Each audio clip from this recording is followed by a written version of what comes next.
Ladies and gentlemen, Roy Woods Jr.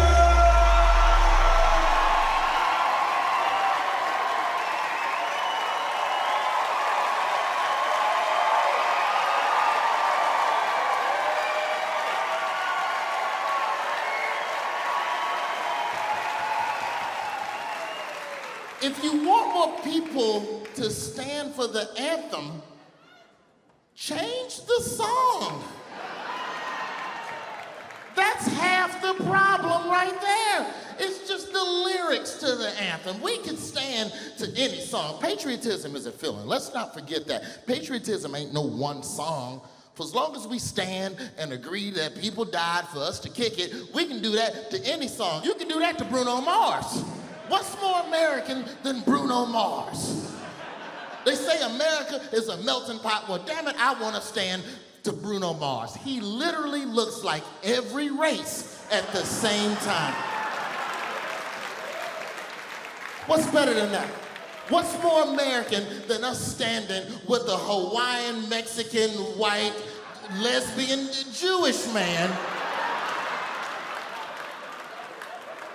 to honor the troops? Ladies and gentlemen, we ask that you please rise as we sing our national anthem, 24 Karat Magic. Remove your hats and put your pinky rings to the moon at this time. You mad about the damn anthem. Man, please, let's be real about the anthem. First and foremost, the beat is whack. It don't go hard. You love America, but you ain't downloaded the national anthem to your phone. If you was at the club and the DJ started playing the national anthem, you'd be like, what the fuck is wrong with this DJ? You ain't at the DJ booth. Hey man, play some of that patriotism shit. That's what I like. That's the jam. I understand it's supposed to honor the country, but here's the thing people forget about the national anthem. It ain't even an original song. It ain't original. It's based off a British song. It's the exact same as a British song. And that's what you want people to stand for. First of all, imagine that. Imagine whooping another country ass, getting your freedom, and then to celebrate your freedom, you write a freedom song based on the song of the country ass you just whooped. That don't even make no sense. Now you run around telling stolen people in a stolen land that they should stand for a stolen song? Come on, bruh. That ain't how the game go. Plus, just be real about it, white people. Y'all came at black folks the wrong way. You had bad marketing. If you wanted black people to stand for the anthem, all you had to do was tell us that it was a remix. That's all you have to do. Tell us it's a remix. Ladies and gentlemen, we ask that you please stand to the remix of National Anthem. Featuring Puff Daddy and the Family and Francis Scott Key. Either that or made a dance to it. Hand over your heart, hand over your heart. Everybody salute the flag like that. Black people stand up and me. Man, I love doing the freedom slide. Don't you like the freedom slide? Yeah. Hand over the heart, nigga, salute, nigga. That's how you do that freedom slide, boy.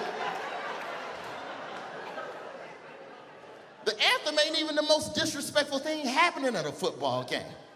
The most disrespectful thing is when they bring a troop out, let us clap for them, and paint the illusion that they actually care about the veterans. That's the real BS. Every game they do that, right? They bring a troop out, let us clap for them, but they don't want to talk about the issues affecting the troop. They bring them out. Ladies and gentlemen, we'd like to turn your attention to the field as we welcome home Lieutenant Colonel Commander 5th General Submarine Driver. He's braver than your bitch ass. Clap for this hero. And we clap as we should. But you ever notice, whenever they bring a veteran out at a football game, you ever notice, we give them a round of applause, they give them good seats. The one thing they never give them is the microphone. You can't do that. Just once, I'd love to see a vet just snatch the mic from the PA announcer. Ladies and gentlemen, this brave hero, can we talk about the VA and the homeless? Get your ass over there. Now please rise and put your pinky rings to the moon as we sing Bruno Mars. Stand for the anthem. You need to stand for that goddamn anthem. That's what they tell you, right? You need to stand. You know how many people trying to get in this country right now? Here's the thing. What you're not going to do is tell me how to voice my disapproval with something. You can't tell nobody how to complain. That don't even make no sense. Like, this is how you got to think about it. This is the only way I can try to explain it, make it make sense. This is how you got to think about it. America is basically a restaurant. America is a restaurant that sells equality. That's all it is. They serve equality, and some of y'all had some delicious equality. It was good. You had great service. And some of us need to speak to a manager.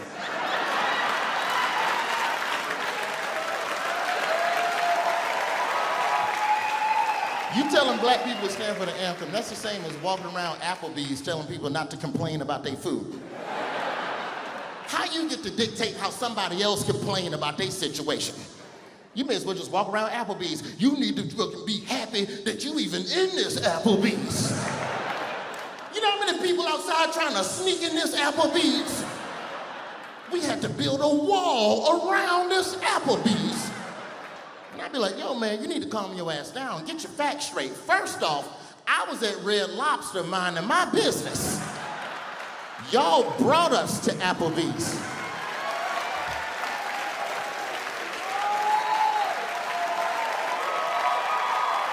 Chicago, how you doing? That's what's up. Good to see y'all, man. Good to see y'all. Good to kick it in the Chi.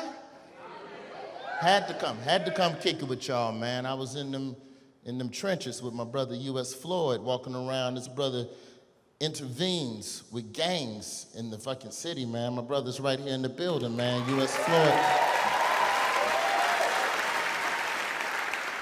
Now, he's dressed like a pimp, so let's excuse that. But in the streets on the south side, the brother gets respect. He gets respect. And what he does is meaningful work, man. That changed my whole perspective of the world. I saw what he does every day, walking up to gangbangers who's mad at other gangbangers. You know how much you got to care about the world? To go calm down a stranger? Hey, man, I know something just happened. I know you're ready to murder, but don't murder. Hey, man, don't murder, all right? Good job. I'm gonna turn my back on you now.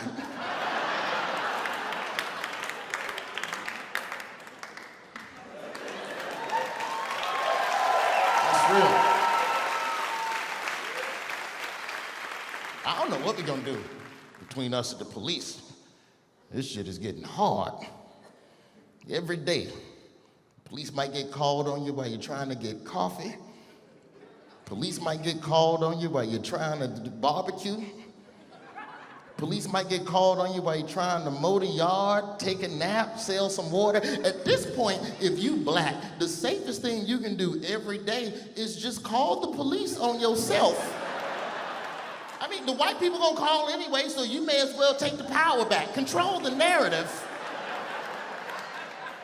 That's what I'm gonna do every day. Call the police and compliment. Say something nice about yourself. Change the perception. 911, what's your emergency? Ain't no emergency, it's just a smooth motherfucker headed to Walgreens. Just checking in. Red jacket, white pants. Don't shoot me.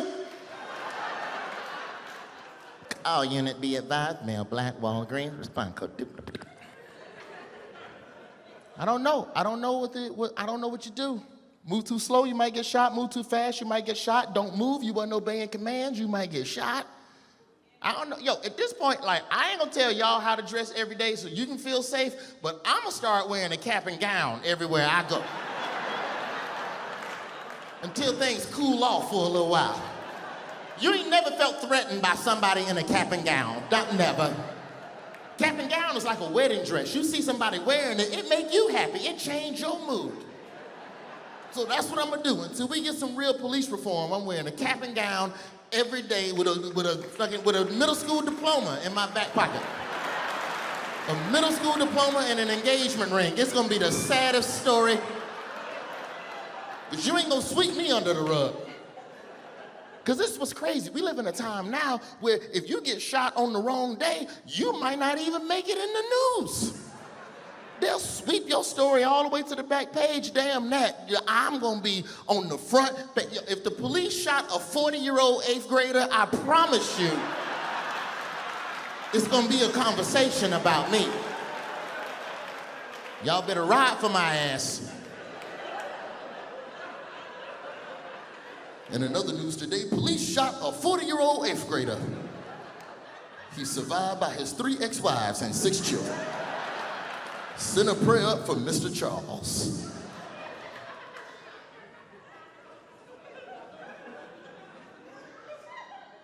Pay cops more money. Money is part of the solution. It ain't the only solution, but it's part of it. Here's the thing, we love to act like all these good cops just gonna all step up and do the right thing together. Please, most people don't do the right thing for the right reason. They do the right thing for the right price. It's about the money. And don't get me wrong, there's plenty of good cops out there, man, but not enough to affect change. You gotta do something to incentivize. You gotta break bread. And don't tell me you ain't got the money to pay cops more. Every time somebody get hit over the head, you gotta pay a settlement. So take the money you would have paid for a settlement and just put that in the cops' pockets. And they might care a little more. At minimum, just set up a snitch fund. Can we do that? Now, okay, don't pay every cop more, just the cops who snitch on the other cops. That's who you pay. 100,000. 100,000 per snitch. You got police departments paying 200, 300 million a year. You put 100,000 per se. I promise you, if you started giving cops 100,000 to snitch on other cops, they would be arresting each other at roll call. Immediately, you wouldn't even make it out the police station in the morning. Put your hands up, Sanchez. I saw what you did, Sanchez. I gotta get 100,000. Shit, I need 200,000. Arrest me too, Sanchez. We got to go down. Put 100,000 on it. It'll change everything, I promise you. Because you ain't gonna break through that thin blue line just off of morals. Real cops don't snitch on other cops. Real cops stand tall. You ever notice all that brotherhood fraternity shit? It's for jobs where you're underpaid and nobody appreciates you. So it's cop and school teacher and military, it's firefighter. It's all these jobs where you do dope shit, but no one respects you. So they've tricked you into thinking that fraternity is a substitute for currency, and it ain't. Pay them. Give them some money. Because here's what happens. You start giving cops more money to snitch on each other, it's a good paying job. Anybody with a good paying job knows you snitch immediately. Ain't no brotherhood in a job that pay you a real wage. People snitch left and right. You ever notice doctors don't stick together? Doctors snitch on each other in a heartbeat. Every year in this country, somebody get the wrong leg chopped off or the doctor leave a butter knife inside you. It ain't a bunch of doctors in the emergency room talking about real doctors don't snitch on other doctors. We're still like, no, that nigga chopped off the leg. Come get his ass. And she gave him too much anesthesia. You get over there with the doctor with your stupid ass.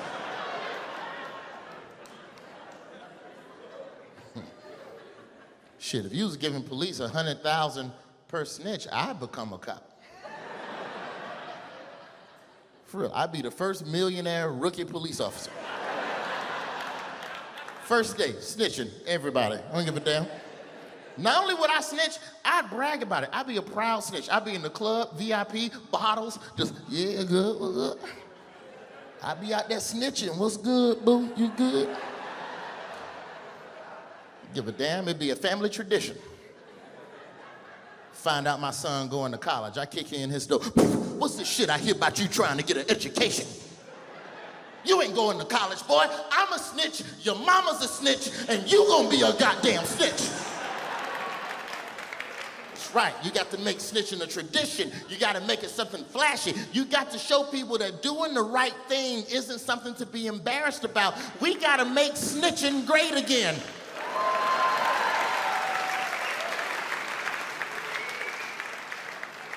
That might not be the best slogan. We'll workshop that. Oh. But in the meantime, we protest. We do what we can to affect some change. We go out, stand tall. Which I gotta say, thank you, white people. Thank y'all for showing up a little more to the protests. It's been nice these last couple years, seeing more white folks out there. You know, because as a black person, it's nice to see somebody else cover your shift. It's a good feeling. You know what I'm saying? You be getting ready to go to the march, you see all these white people on TV, I'm like, shit, they got this one. Stay at the crib, man. Go walk all them white people like that. Some of y'all over-protest. Y'all need to scale it back. You're doing too much at the marches. And I know why you're over-protesting, because you're determined to show the world that you aren't the other people. I understand that, and that's fine, but some of the stuff y'all doing is out of line, and it's coming back on black people. It's people showing up to protest, throwing piss balloons. Yeah, throwing piss balloons at Nazis. Which is hilarious, it's funny. Don't get me wrong, it's funny to throw some piss, but it ain't a solution-oriented activity. And most people at the march are out there for solutions. Once you add piss to the conversation stops. And don't get me wrong, I respect you. I respect your effort, just scale it back. You gotta respect anybody showing up to a protest with a bag of piss. That's dedication. That's at least 3 days planning. Because you're throwing piss, that's not a spur-of-the-moment projectile. You got to drink water for a couple days. You gotta buy party supplies. You need a funnel. You're eating asparagus. You're trying to get everything perfect. You know, that asparagus set it off.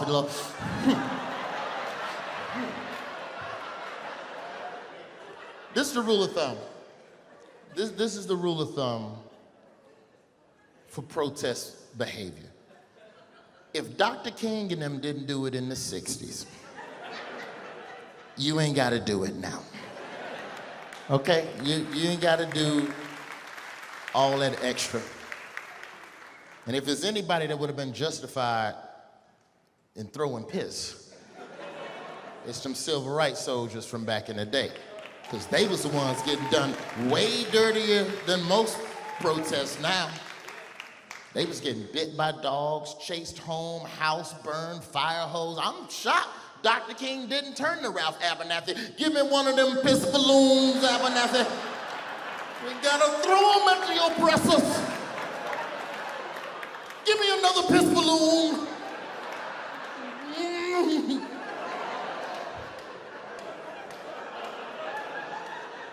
You can over-protest. They had a 10-day march not too long ago. A 10-day march. It's too long. A week and a half of just walking for a week and a half. And they called me thinking I'm gonna roll with the, hey man, we're gonna go down to DC. We're marching for 10 days from Virginia. Can we count on you? I said, no, you cannot. You cannot count on me. I'm not marching nowhere for no 10 days. I'll click the link, I'll donate some money. You can go march on my behalf. I'm not walking nowhere for no 10 damn days. And what make you think any black person got 10 vacation days to burn just walking? We ain't got no 10 days, not even for freedom. We ain't got 10 days. Look at the civil rights movement. Most of the key moments you can name in the civil rights movement, most of them was 3 days or less. Get in, get out, keep your job on Monday. Selma to Montgomery, that was 2 days. Dr. King's I Have a Dream speech, the iconic I Have a Dream speech was 1 day. It wasn't no week-long extravaganza. I know you see the picture, you see all these black people marching. It was 1 day. He didn't even do 2 shows. He did a matinee and was out. Get in, get out. I have a dream, the mountaintop, one day we gonna get to the, all right, I gotta roll. Let's get it, Abernathy. Secure the bag, Abernathy. Give me one more of them piss balloons.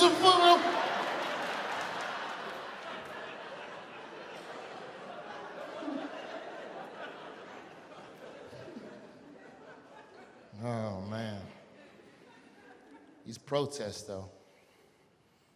You want to do something really meaningful, go to a protest that has nothing to do with you personally. That's what we're seeing more of. I did that for the first time. I went to a Muslim ban protest, man. Banning the Muslims. I went out there. This is what they don't tell you when you go to a protest that ain't got shit to do with you. You can just leave whenever you want. I never knew that was an option because I only go to black I'm from Birmingham. All we do is go to black protests. And when you at a black protest, you there. There's no leaving. You think black church long, go to a black protest. Better pack a snack and a diaper. Ain't no sneaking off. I just left the Muslim man. They waved, see you later. I tried to tiptoe away from black protests. I got 2 steps away from the group. They said, where you going, brother? The struggle is this way. My bad, fam. That's on me. I thought we was gonna make that left. We're making the left. Okay, struggles. Okay, let's go this way. Okay.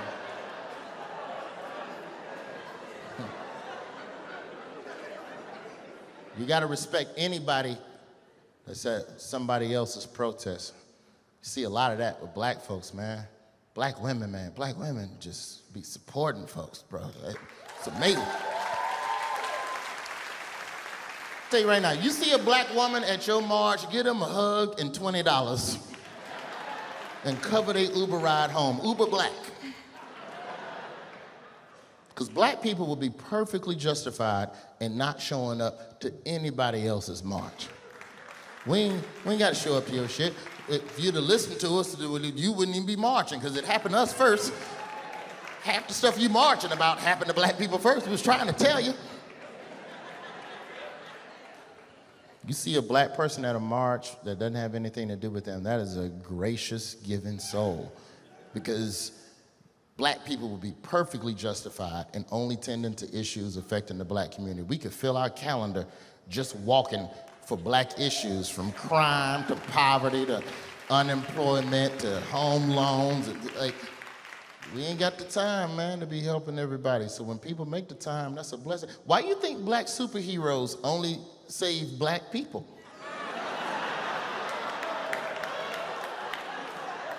They're busy. They ain't got the time to save the rest of the world. That's a luxury that only white superheroes have. My neighborhood's great. What else is going on out here in the world? Like, black superheroes gotta focus on their block.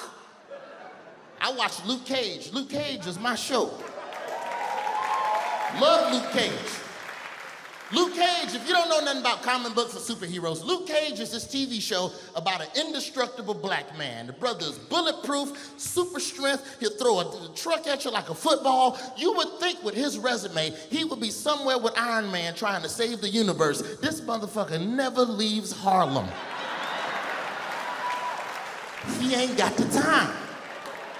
Whole TV show, 8 blocks. That's all it is. Luke Cage ain't got time to be saving everybody.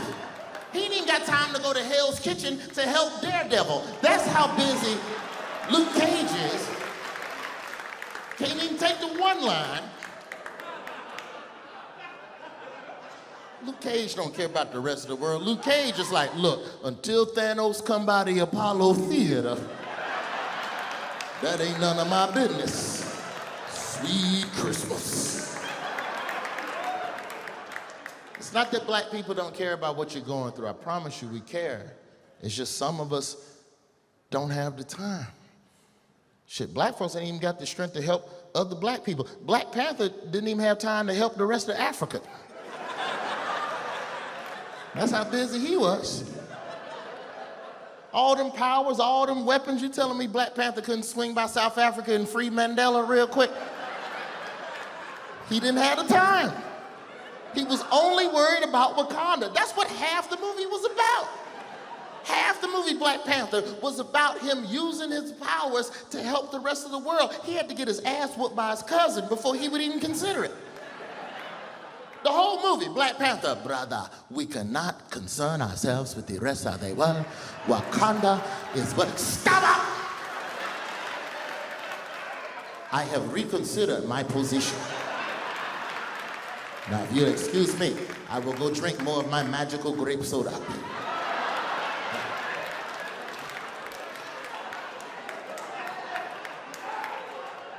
It's not that we don't care. We don't have the time. Why do you think you don't see Samuel L. Jackson in half these Avengers movies? Motherfucker busy. You ever notice that? Half of these Avenger movies, Samuel L. Jackson don't be in the movie half the time. Sam Jackson appears at the very end of the movie. All this shit that went on the whole movie. And then here comes Samuel L. Jackson at the very end. Good job, motherfuckers. You did it. Here's your next mission. There's a god from another universe can destroy the world with the snap of a finger. Good luck with that. I gotta go to a protest. Police just shot a 40-year-old 8th grader.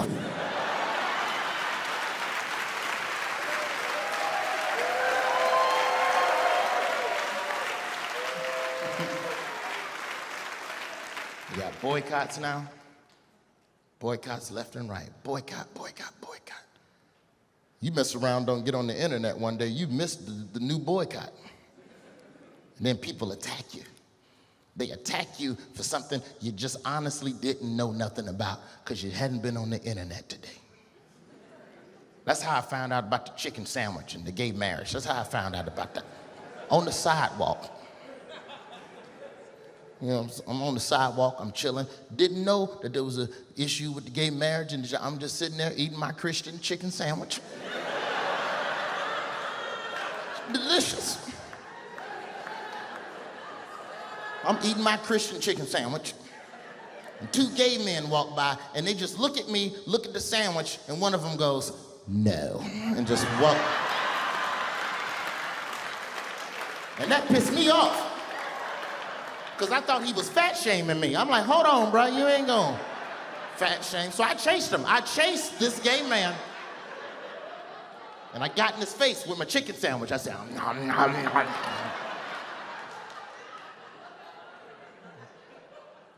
I didn't understand what that gesture meant at the time.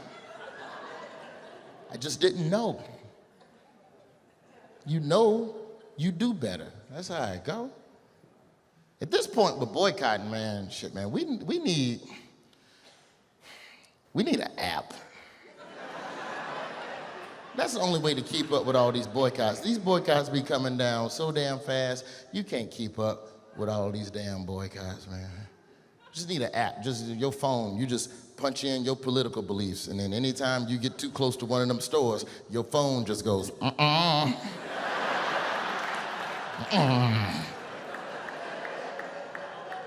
I'd pay $2 for that.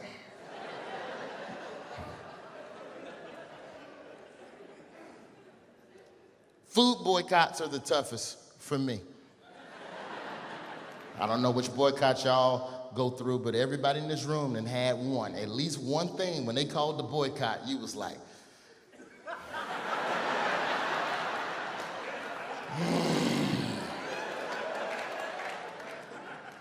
The rest of them boycotts, I can do no problem. You tell me not to buy a shirt from a store, cool. You say don't watch the NFL, cool. I'm a Dolphins fan, I ain't missing nothing. So that's easy for me. But when you say food, that's a whole nother world. There's only one company that I think makes food good enough to maybe navigate outrage. It's one company I think might be close to being boycott proof. It's McDonald's. McDonald's is delicious. I'm sorry. I know some of y'all got money now. You eat hummus, so you got bread, whatever. But don't act like McDonald's wasn't the sustenance of your childhood, you ungrateful asshole. Like Ronald McDonald ain't have your back. McDonald's is delicious. This is how delicious McDonald's is. This is how delicious McDonald's is. McDonald's just recently started giving us all white meat chicken nuggets. At no point did we stop to ask what the nuggets was made of before that. We just kept eating them. It's all white meat now? Oh, shit, yeah. That's good right there. Yeah. McDonald's is delicious. They got that damn McRib. Some of y'all act like you're too good for the McRib. That McRib, man. You know how arrogant you got to be as a company to just offer a sandwich and then just take it away? When you feel like it, you be in McDonald's scratching. You ain't got no more McRibs, baby? When they coming back, baby? When does it return? McDonald's might be boycott proof. I don't know, man. Because here's what McDonald's does. McDonald's does some smart shit that no other company does. Like, McDonald's has figured out a way to always address issues in the black community. They always in the hood. McDonald's got a Twitter account separate from regular McDonald's where all they do is talk to black people. This is what McDonald's does. This is what McDonald's is slick as hell. McDonald's got a commercial where all they do is just recap everything they did for black people that year. No other company does that. No other company that I can think of has the Negro recap commercial. Every year, it comes on during black TV shows. So white people, I'm sure none of y'all seen it. But this is a real commercial. And I'm not talking about the black McDonald's commercial. I'm not talking about some motherfucker with a nugget talking about, yeah, put a little, give a nugget, eat a nugget. Not that. This is a totally separate commercial. There's no music. They're not trying to sell you anything. There's no crazy camera angles and moves. It's just a kid flipping burgers, a little high school kid working the grill, and then you just hear a voice come on the commercial. Did you know McDonald's and the United Negro College Fund gave $40 million to send these kids to college? If it wasn't for McDonald's, people like Terrence here might still be robbing your ass. Ain't that right, Terrence? McDonald's. It's brilliant. It's brilliant marketing. So the next time a black person gets knocked out at a McDonald's, they just gonna be like, hey, look, we sent Terrence to college. McDonald's does so much with the black community, man. The boycott wouldn't be instant. There would be a conversation. They do the McDonald's All-American game every year. If you're not up on sports, the McDonald's All-American game every year, McDonald's takes 24 of the best high school basketball players, puts them in the same gym in front of pro scouts, college scouts, foreign scouts, giving them an opportunity to take their talents to feed their family and change the trajectory of their whole fucking namesakes. Taco Bell ain't never done no shit like that for us. At this point, McDonald's could just show a commercial of black people doing anything and just put a voiceover to it, and they'd take credit for it, and black people would be like, that's all right, McDonald's. It could be anything. It could be a brother be two dudes just shooting dice in the alley. Just, did you know McDonald's gave this boy Terrence half a kilo to get back on his feet? And he took that kilo and flipped it a couple of times, and now he's got the best dope in the city. Ain't that right, Terrence? McDonald's. Arby's ain't never done that. I like Arby's. McDonald's is delicious, but I like Arby's too, man. I like Arby's. I like the commercial because the commercial is just so straightforward. It ain't no jingle. We have the meats. That's it. No, nothing else. It's just Ving Rhames. Meat, that's what we have. We have the meats. Could you imagine if that's how Arby's employees talk to me? This is my first time here. What do y'all specialize in? Meat. We have the meat. Ving Rhames in them Arby's commercials sound like a fed-up black father. That's why you couldn't even have, even if Arby's did do shit like that for black people, they couldn't have Ving Rhames doing the audio for the commercial. Did you know Arby's helped this little bastard get to college? And now he talking about he don't want to go to college no more. Look at the camera with your ungrateful ass. We have the meats.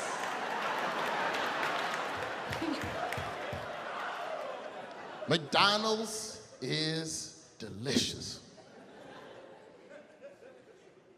McDonald's so good, McDonald's be the first restaurant black people would have to boycott one sandwich at a time. We wouldn't quit McDonald's cold turkey. You know how every other boycott, you just cancel the whole store. Old black lady get knocked out when them black leaders come on TV. It's been brought to our attention that McDonald's likes to punch old black people in the face. Well, until we get justice, we, the black people, will no longer be eating the McChicken, just the McChicken, until we get answers. McDonald's is delicious.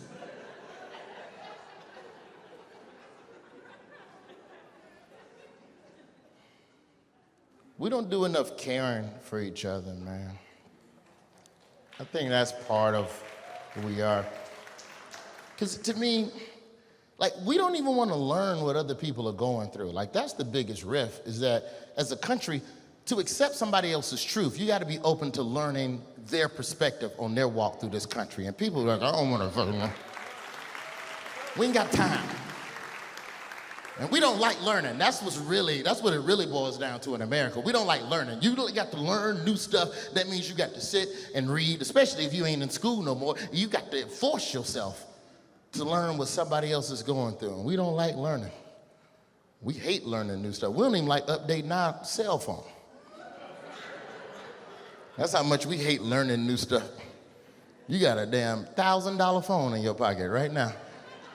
Every week, your phone send you a message and be like, hey, man, if you hit this button, I'll be a better phone. And what we do? Fuck that. Maybe later. Got time to be learning no new phone? Just be the phone you was when I bought your ass. We hate learning. We don't like learning new stuff. Look at graduations. That's all a graduation is. A graduation is just the celebration of the end of learning. That's why we dance at the graduation. I ain't got to read shit else. Then you snatch the diploma. Give me the diploma. Hell yeah. Then you put the diploma in a wall on a frame so everybody can see. That's all a diploma is. A diploma is just a sheet of paper showing the exact day you stopped giving a fuck about everything. And that's when people go back to that diploma. Well, that ain't how it was back in my day. See, I got a sheet of paper here on the wall that says I learned everything. We don't like learning. The only thing we hate worse than getting new information is having to relearn old information. Somebody told you something was one way, you bought into it your whole life, and then on a dime, the U-turn tell you what you knew was false, and we get like, oh. Remember when they told us Pluto wasn't a planet no more? People lost their damn mind. Hey, remember that planet that we thought was a planet? Yeah, it ain't a planet no more. Fuck you, motherfucker, it is a planet. You can go to hell, it is a planet. Pluto is a planet. I have a sheet of paper here on the wall that says I learned it was a planet. I'm like, no, it's not a planet. It's okay. We reject new information. That's why we are at this crossroads with LGBTQIA issues and trans issues, like, because people don't want to accept somebody else's truth. Just kick back and just listen to what other people are going through. Learn something, because like, it's hilarious to me that people don't even care about just basic, simple, like something as simple as just calling somebody a different name. You can't do that. You can't do that. You just can't call someone a different name. Somebody named Jack want to be called Jill. You can't do that. You can't even do that. Is that asking too much? Hey man, this person used to be called Jack, they want to be called Jill. Can you call him Jill? Well, I can't call him Jill. Can't be calling nobody no different name because they feel like a lady. I have a sheet of paper here on the wall that says I learned all the genders, 1, 2, that's it. Somebody named Jack want to be called Jill. You can't do that. Meanwhile, half your favorite entertainers been performing under a fake name. You ain't had no problems with that. I ain't finna call you Jill. Meanwhile, you think Ice Cube is his real name?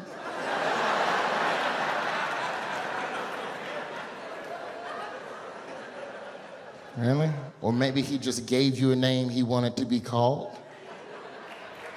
Maybe? Just maybe. Hulk Hogan's real name is Terry.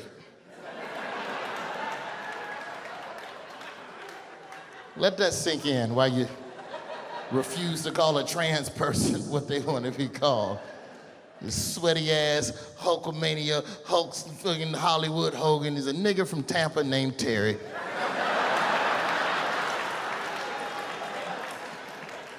But you can't call Jack Jill, but Hulk Hogan, yeah. Come on, man. We just don't do enough caring about people, man. Only time you see Americans really come together is during storm coverage. That's it. That's, as far as I can tell, that's the only time you see people really putting issues aside and helping each other is when the flood water up to here. Ain't no politics when the flood water up to here. It's just people helping people. It's black people on the roof, white people in the boat pulling up. Get in, buddy, come on. Which, sidebar, black people, we gotta start buying boats. It's time. It's time. Okay? If you got people live close to the water, get them a basic ass, get off the roof boat. It ain't gotta be nothing expensive. Just this don't cost a lot.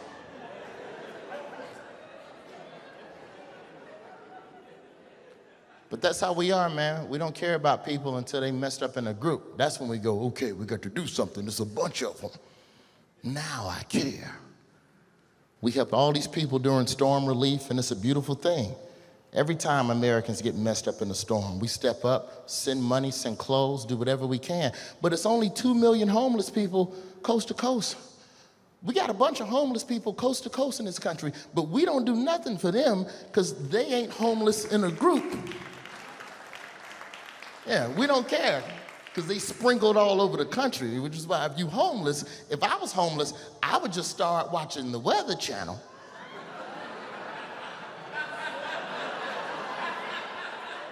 And just wait to see where the storm's swirling and just head straight there and just lay underneath some rubble and wait for them to dig me up and I spring out. Hey, I lost everything too. Where's my assistance? I'm a veteran. I thought you cared about me.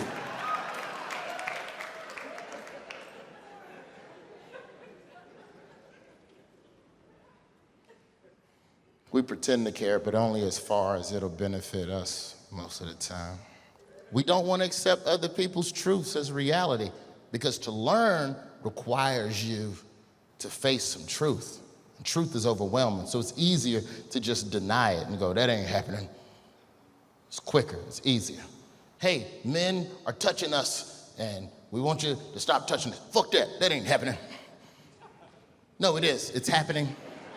Men are touching us, we want you to stop touching us. Well, when? Motherfucker, I have a sheet of paper here on the wall that says it was okay to touch people. From back when you were touching people. No, we've reevaluated, and much like Pluto, we've decided that's a planet we don't want to live on anymore. And you're like, no. Fellas, if you ain't learned shit else from this Me Too movement, I hope you've learned how not to apologize. You should be ironclad with your girl by now. Because these apologies, oh my God, them things is rough. Did you touch that woman? I do not recollect my recollection of the events of the evening, and unfortunately, I do not recollect. Anytime somebody used the word recollect, some shit went down. Right, that ain't no regular ass word. Anybody who say recollect, that ain't no regular conversational word. Ain't never in your life when you arguing with your girl have you said the word, are you cheating on me? Yes or no? It's unfortunate that your recollection does not match my recollection of that. Because what I'm noticing from these apologies, you see how much power these men have. Like, this is how you know, this is how you know they had a lot of power. It's men apologizing for harassing women, but within the apology, telling you when their last day of work gonna be. You know how much power you got to have to get caught grabbing somebody on the ass. You grab somebody on the ass. Did you grab it? Yeah, I grabbed it. Then you gonna leave? Yeah, but I gotta stay on board with the transition team. Like, no, go home. You don't have to hang around. We'll figure it out. Like that would never happen at a regular job. If you worked a regular ass job, they're not gonna let you stay on board. If you got caught grabbing asses at fucking Burger King, they ain't gonna let you keep making Whoppers. Did you touch that woman? Well, it's unfortunate her recollection does not match my recollection. But I plan to stay on board with the Whopper team to ensure quality sandwiches for the constituents. That's not how it goes, man. It's not how it goes. But you know, these men are caught up. It's not a lot you can do. You get caught up in Me Too allegations, boy. You can either apologize, you can be quiet. Some dudes did it way wrong. Kevin Spacey tried to play the gay card, which that did not go over well at all. Did you touch those boys? Listen, I'm gay. Like, he thought it was like gonna make him disappear. Like, I'm gay. Like, no, we still see you. We still see what's going on. You get to do something to try and get the sympathy, man. You see what Bill Cosby did? He went blind. That was a slick move. Almost worked. Bill Cosby played that cripple card. Did you touch those women? What women? Who?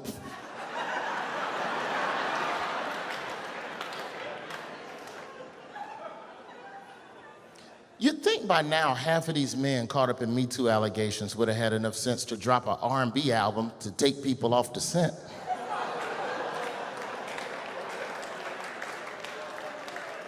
I mean, if you're gonna be a piece of shit, do it the right way. Drop some hits. Because if you do music the right way, it gives you a little longer time to be a bad person. You know, ain't nobody care about Kevin Spacey. Ain't nobody getting pussy to House of Cards. Like, you don't care about that. But when you start accusing musicians of that stuff, people get defensive because they garden their own memories. Because that music is attached to something special in their life, or it brings them back to a special person in their life. So for them to reject that musician who may or may not be treating women badly, they ain't ready to do, because they'll put their happiness over your humanity. And that's just what it is. Some people just don't care. They'd rather fucking step than take a stand. You know? You gotta do something, though. Ain't but one person successfully escaped Metoo allegations, and that's Hugh Hefner. He died. Which, I gotta say, well played. Did not see that coming. That was a slick-ass move by the Hef. Hugh Hefner got the fuck up out of here, didn't he? Hugh Hefner died the week before the Weinstein allegations went public. You think that was a coincidence? The Playmates in the Playboy Mansion were getting ready to roll on Hugh Hefner, and he saw the opportunity and talked it over with his team and was like, I'm out this bitch. Mr. Hefner, there's gonna be allegations coming out, and the women say, that how do you want to handle it? Hey, that's a good question. I'll be right back.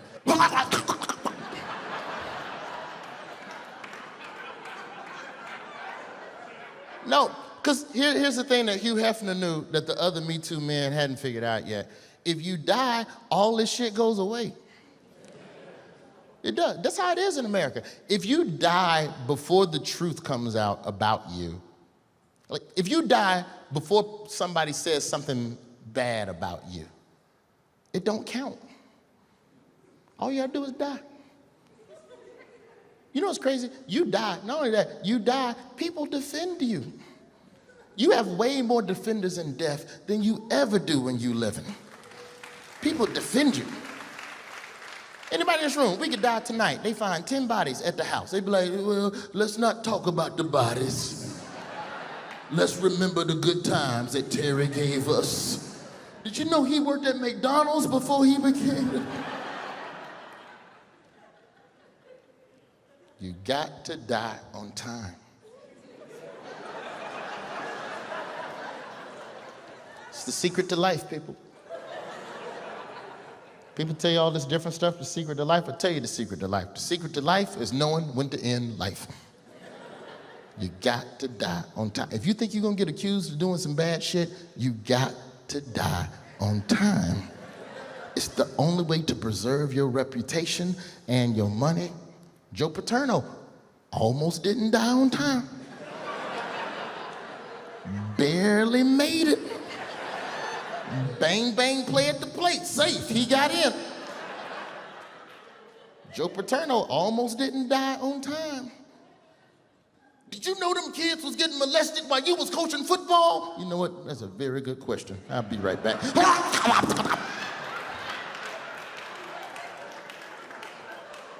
You got to die on time. Say what you want about death, but as a crisis management tool,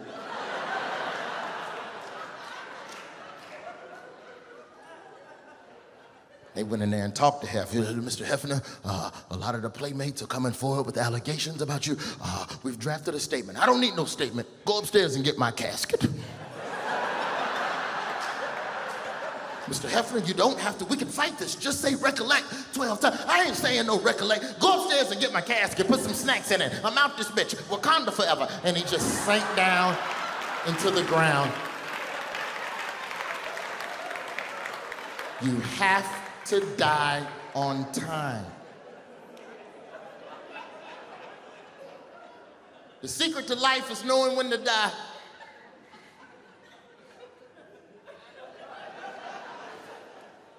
I don't give a fuck, quote me on that. Put it in a meme. When I'm dead, put my picture beside that quote. Yeah. It's just that, to me, I look at the world and I feel like there's just not enough caring about one another. And people cared more about the next man, then we would all be better. I was watching some storm coverage in Houston when the hurricanes hit, and there was these fire ants. And when a fire ant nest gets flooded, all the fire ants cling together and form an ant raft, and they just fucking float. Something that should kill them, they survive because they know they have to rely on each other. And ants periodically take turns rotating from the bottom up to the top and working and saving the larva and the queen. And I saw these ants floating down a Houston street. And that's when I knew there's no hope for humans. We are a long way from being the fire ants. But we gotta try. We gotta try. The media doesn't help though. The media doesn't help. Stuff happens in this country, and the first thing we do, we talk about it for a second, and then we argue about it, and then we move on to the next thing that happened. At no point do we stop to analyze the things and the circumstances that led up to that event so that maybe you could have a real conversation about prevention. You know, we don't talk about that. We don't dig deep for that. And that's where we are. Nobody cares enough to drive that conversation, especially not in the media. Media don't give a damn. The media is all about ratings. Money over morals, man. Clickbait, clickbait, clickbait. Oh, that's good, they clicked it. Oh, yeah. They give you an article, some shit happened, and then you argue about the shit. That's the news. This just in, some shit happened. What do you think about it? I think it's good. I think it's bad. Well, fuck it. Hate to cut in, some new shit just happened. What do you think about the new shit? Never just cut you off from the old shit. I think it's good. I think it's bad. Hate to cut in, some new shit just happened. That's where we are with the news. At no point is it a conversation about solutions. I give you a perfect example of this. I don't know how many of y'all are familiar with the Facebook shooter. Facebook shooter was this guy a while back who was in a relationship with a woman. They broke up after 3 years. And because he couldn't deal with the breakup, he decided to just ride around on Facebook Live. And he told her on Facebook Live, he told this woman on Facebook Live, he said, until you take my phone calls, I'm gonna ride around and just shoot at random people. Yeah, and he kept his word. And this was extra bad, because this was a black dude, which is like extra stressful for us. You know, anytime a black person go crazy, it's stressful, because you gotta be nice at work for the next week and a half. You know, you got to like work harder to improve black stereotypes. Anytime a brother go crazy, you got to come to work in a suit for the next 3 months. How y'all doing? This is my not all of us are shooters jacket. Got this at Nordstrom's Rack. But the Facebook shooter, he rides around shooting at people because a woman won't take his phone calls. No reason more than that. Just a woman won't take my call. And there was a 4-day manhunt. The brother's picture was everywhere. Every channel, Food Network, Nick Jr. That's when you know they're gonna find you. When your picture is on Nick Jr. When your shit coming on between episodes of Paw Patrol, oh, please believe they gonna track you down. They catch the Facebook shooter 3-4 days into the manhunt. He pulls into a fast food spot, and the woman in the drive-thru recognizes him. And she did something that I know I wouldn't have done for minimum wage. She stalled him. She stalled him. She looked a certified cold lunatic in the face and said, sir, it's gonna be a minute on your fries. Would you mind waiting? Now, I don't know what y'all do when y'all was working for minimum wage, but I did the minimum. That's maximum. I don't do maximum for minimum. If I'm working at McDonald's and I see the Facebook shooter through the glass, that's my last day at the McDonald's. I'm gone. I'll make up a reason. I'll make them fire me. I'll be like, look, in the coming weeks, there's some truths about me you'll discover. I don't recollect her accusations of the regular. I got to go. So this brave McDonald's worker, she goes in the back and calls the police. Police roll up. Facebook shooter speeds off. 3-4 blocks later, they catch up with him, they corner him. Facebook shooter takes his own life, which is a horrible story, very sad. The national conversation in the media after this happened, it wasn't about mental health, it wasn't about gun control, it was about whether or not Facebook Live is a useful tool. That's it. That's all we're gonna talk about? Of all this shit that went down, that's what we're gonna talk about? Whether or not Facebook Live, a brother who was completely sane 2 days earlier snapped like that and was the most wanted man in the country. You have to sit and have a conversation about mental health and what we can do to get people the help they need before they hurt other people.